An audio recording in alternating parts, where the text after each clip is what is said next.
Good morning दोस्तों, मैं संदीप चौधरी आपका अपने यूट्यूब चैनल पर स्वागत करता हूं। आज हम इंग्लिश पढ़ेंगे और इंग्लिश के अंदर सबसे पहले हम ये देखेंगे कि इंग्लिश एक सब्जेक्ट है या लैंग्वेज है। तो हम कई बच्चे इंग्लिश को सब्जेक्ट भी मानते हैं, कोई लैंग्वेज मानता है, लेकिन इंग्लिश को वैसे देखा जाए तो इंग्लिश एक लैंग्वेज है, क्योंकि इंग्लिश के अपने लेटर होते हैं और अपनी लिपि होती है। तो जिसके भी अपनी लेटर और लिपि होती है उसको हम लैंग्वेज कहते हैं। जैसे हिंदी है तो हिंदी के भी लेटर होते हैं और उसकी लिपि होती है। जैसे उर्दू है, पंजाबी है, तो इन सब के लेटर और अपनी लिपि होती है, इन सबको हम लैंग्वेज कहते हैं। उसी प्रकार से इंग्लिश के भी लेटर और इसकी लिपि होती है। इसकी लिपि रोमन लिपि होती है, रोमन लिपि के अंदर ये लिखा जाता है, इसलिए इंग्लिश को हम लैंग्वेज कहते हैं। और ये लैंग्वेज के साथ साथ एक इंटरनेशनल लैंग्वेज भी है, क्योंकि इंग्लिश एक ऐसी लैंग्वेज है इसको पूरे वर्ल्ड के अंदर बोला जा सकता है। तो इंग्लिश के अंदर जो लेटर की हम बात करते हैं तो इंग्लिश के अंदर 26 लेटर होते हैं। 26 लेटर होते हैं जिसको हम अल्फ़ाबेट बोलते हैं। इनको हम 2 टाइप से लिख सकते हैं, स्मॉल लेटर में और कैपिटल लेटर में। तो दोस्तों सबसे पहले हमने कैपिटल लेटर लिखना शुरुआत किया और उसके बाद में हमने स्मॉल लेटर को सीखा। धीरे धीरे जिस प्रकार से हमने लेटर और स्मॉल लेटर, कैपिटल लेटर सीखने के बाद में हमने लेटर से क्या किया, वर्ड बनाने स्टार्ट किए। तो वर्ड्स क्या होते हैं, जब एक से अधिक लेटर मिलकर किसी वर्ड्स का निर्माण करते हैं जिससे कोई कंप्लीट सेंस निकलता हो। और फिर लेटर से हमने वर्ड बनाए और वर्ड से हमने सेंटेंस बनाए। सेंटेंस भी उसी प्रकार से बनाते हैं, जैसे 2 या 2 से अधिक जो वर्ड्स मिलते हैं उससे मिलाकर हमने सेंटेंस का निर्माण करते हैं और उस सेंटेंस से कुछ मीनिंगफुल सेंस निकले। अगर उससे कोई मीनिंगफुल सेंस नहीं निकलता है या वो अरेंज में नहीं है तो उसको हम सेंटेंस नहीं कह सकते। और सेंटेंस से हमने जैसे इंग्लिश को हमने पढ़ना, लिखना, बोलना, सीखना शुरुआत किया, तो उसके बाद में हम लैंग्वेज के बाद अब हम बात करते हैं ग्रामर की। तो इंग्लिश के अंदर हम ग्रामर पढ़ते हैं, तो ग्रामर के अंदर सबसे फर्स्ट में जो टॉपिक पढ़ते हैं वो हम पार्ट्स ऑफ स्पीच में पढ़ते हैं। तो पार्ट्स ऑफ स्पीच, ये पार्ट्स ऑफ स्पीच को हम स्टेटमेंट या हम सेंटेंस भी बोल सकते हैं। तो ये पार्ट्स ऑफ स्पीच एड टाइप के होते हैं, जैसे नाउन है, प्रोनाउन है, एडवर्ब है, वर्ब है, प्रीपोजिशन, इंटरजेक्शन, इस प्रकार से। तो इस प्रकार से जो पार्ट्स ऑफ स्पीच हैं वो एड टाइप के हैं। तो इनको हम डिटेल से पढ़ेंगे। तो हम इसके नोट्स बनाते हैं और डिटेल वाइज और क्रम वाइज इसको पढ़ते हैं। तो सबसे पहले हमारा जो टॉपिक है वो है पार्ट्स ऑफ स्पीच। तो आज अपना टॉपिक है पार्ट्स ऑफ स्पीच। तो पार्ट्स ऑफ स्पीच को हम स्टेटमेंट भी बोल सकते हैं और इसको हम सेंटेंस भी बोल सकते हैं। तो आप सबको पता है कि पार्ट्स ऑफ स्पीच एड टाइप के होते हैं, noun, pronoun, adjective, verb, preposition, conjunction, interjection और एडवर्ब। अब यहाँ एडजेक्टिव के बाद में आपको एडवर्ब मिल सकते हैं, लेकिन मैंने एडवर्ब लास्ट में लिखा है। इसका रीज़न है क्योंकि हम बात करते हैं नाउन, तो नाउन को डिस्क्राइब कौन करता है, एडजेक्टिव करता है। और प्रोनाउन को भी एडजेक्टिव डिस्क्राइब करता है। एडजेक्टिव को कौन डिस्क्राइब करता है, तो एडजेक्टिव को एडवर्ब डिस्क्राइब करता है। वर्ब, इसको भी एडवर्ब, प्रीपोजिशन, इसको भी एडवर्ब डिस्क्राइब करता है। और कंजक्शन, इसको भी करता है। और इंटरजेक्शन और एडवर्ब को भी स्वयं एडवर्ब डिस्क्राइब करता है। तो मैंने इसलिए एडवर्ब को लास्ट में लिखा क्योंकि एडवर्ब केवल नाउन और प्रोनाउन को डिस्क्राइब नहीं करता है, बाकी सबको डिस्क्राइब करता है। इसलिए आपको पूछा जाए कि अगर नाउन और प्रोनाउन को कौन डिस्क्राइब करता है, तो एडजेक्टिव, या एडजेक्टिव किसको डिस्क्राइब करता है, तो नाउन और प्रोनाउन को। एडवर्ब किसको डिस्क्राइब नहीं करता है, तो नाउन और प्रोनाउन को एडवर्ब डिस्क्राइब नहीं करता है।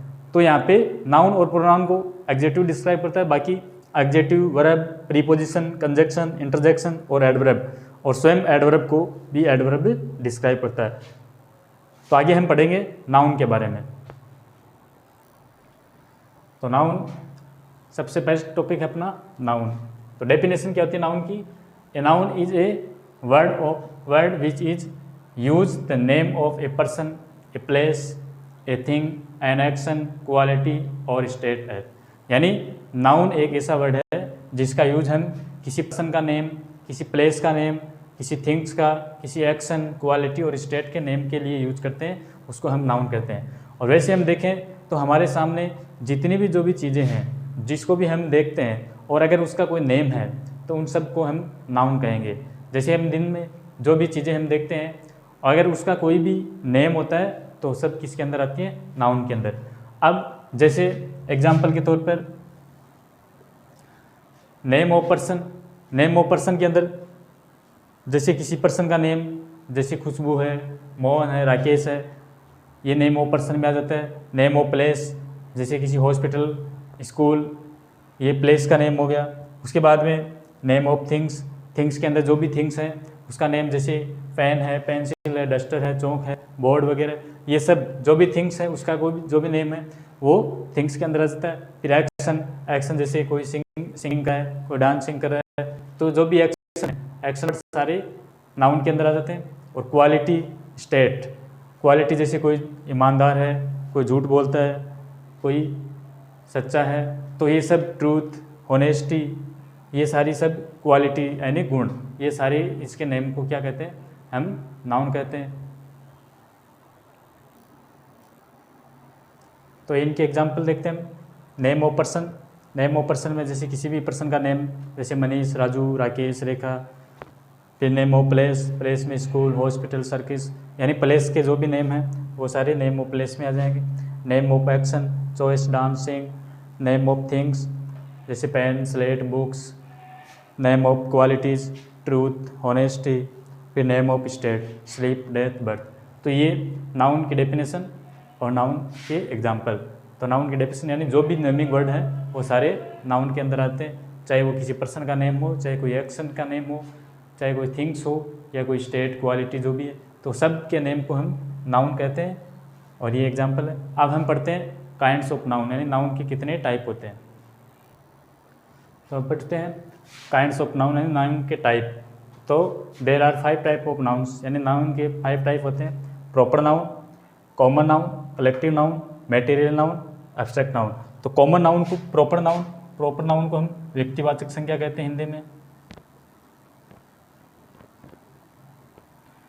फिर कॉमन नाउन, इसको हम जातिवाचक संज्ञा कहते हैं। उसके बाद में कलेक्टिव नाउन, इसको हम समूहवाचक संज्ञा कहते हैं। उसके बाद मटेरियल नाउन, इसको हम द्रव्यवाचक संज्ञा कहते हैं। और फिर एब्स्ट्रैक्ट नाउन, इसको हम भाववाचक संज्ञा कहते हैं। तो प्रॉपर नाउन, प्रॉपर नाउन क्या होती है, यानी जब किसी व्यक्ति का हम प्रॉपर, या किसी थिंग्स का, किसी प्लेस का प्रॉपर नेम से हम बुलाते हैं, उसको हम प्रॉपर नाउन कहते हैं। फिर कॉमन नाउन, कॉमन नाउन के अंदर हम किसी एक वर्ड का जो नाम लेते हैं तो उस वर्ड से हमारे को उसकी संपूर्ण जाति का पता लग जाता है, उसको हम कॉमन नाउन कहते हैं। कलेक्टिव नाउन, इसके अंदर जो भी नाउन होती है वो समूह में होती है, जिसको हम यानी ग्रुप में कहते हैं। ग्रुप, जिसका भी ग्रुप होता है वो सब किस में आते हैं, कलेक्टिव नाउन में। जैसे शीप ऑफ, जो भेड़ों का जो समूह होता है, शीप ऑफ हेड्स, इस प्रकार से। जैसे आर्मी, तो आर्मी के अंदर सोल्जर्स का समूह होता है, उसको हम आर्मी कहते हैं। तो ये सब कलेक्टिव नाउन में आते हैं। फिर मटेरियल नाउन, मटेरियल नाउन से अगर हम जैसे कोई गोल्ड है, सिल्वर है, इनसे हम कोई भी जो पदार्थ है उससे हम कोई नई चीज़ का निर्माण कर सकते हैं, वो सब मटेरियल नाउन में आता है। और फिर है एब्स्ट्रैक्ट नाउन।